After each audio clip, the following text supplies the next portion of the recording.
You believe in destiny and fate and all that. Sir உங்களுக்கு நான் சொல்கிறத, என்னுடைய வெற்றி, என்னுடைய புகழ், என்னுடைய வாழ்வு, இந்த நிமிஷம் மிஸ்டர் மதனோட நான் பேசணுங்கிறது எல்லாம் ஆல்ரெடி அண்ட் சீல்டு. என்னுடைய அறிவு, என்னுடைய புலமை, என்னுடைய திறமை, என்னுடைய கஷ்டம், என்னுடைய துன்பம், இன்பம், துயரம் எல்லாம் என்னுடைய ஆக்ஷனுடைய ரியாக்ஷன், முன்வினையினுடைய விளைவு. அதுதான் ஃபேக்ட், அதுதான் உண்மை கூட. நான் நல்லா ஆராய்ந்து பலருடைய வாழ்க்கையில் பார்த்துருக்கேன். நான் வைஷ்ணவன் பக்கா ஐயங்கார். எப்படி முருகபக்தனானேன்னா 46, 47, 48ல் என் சிஸ்டருக்கு சிரோசிஸ் அண்ட் லிவர் வந்துருத்து. மகோதரம்னு அந்த காலத்தில் சொல்லுவாங்க.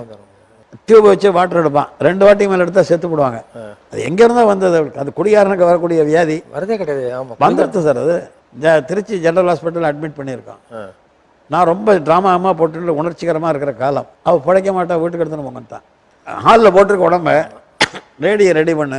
ஆமாம், ரேடியோவில் இழுத்து விட்டுட்டானுவா. ரேடியோவில் கொண்டு வந்து போடணுன்ற ராத்திரி உயிர் போடல. அப்போ ஒரு ஃப்ரெண்டு என்ன பண்ணால், ஆண்டாள் ஸ்ட்ரீட்டில் ஒரு டாக்டர் இருக்கார், அவரை பார்க்கலாம். அவரை போய் இன்னுமே என்னடா பார்க்குறது, மா போகலான்னு கொண்டு போனோம். அவரை வந்து இந்த டிபிக்கு பெரிய டாக்டர், போய் ஃபாரின்லாம் போயிட்டு வந்தார்.